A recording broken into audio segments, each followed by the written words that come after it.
ডম্পু আর এই দেশে পাই break chamber. এই যে দেখেন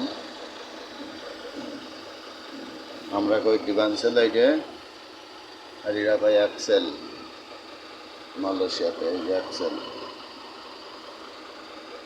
আমরা কই ডিভান্সেল। আর এই যে আমরা কই ব্রেক সারবো, ওরা বলে ব্রেক চেম্বার। এই যে দেখেন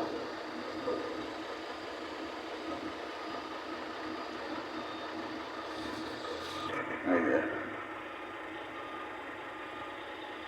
আমরা বাংলাদেশে কই এটা ডিভান্সেল আর ওরা কয় কন অ্যাক্সেল। অ্যাক্সেল অ্যাক্সেল বলে। এই দেখেন এর brake pump, hand brake pump, brake pump.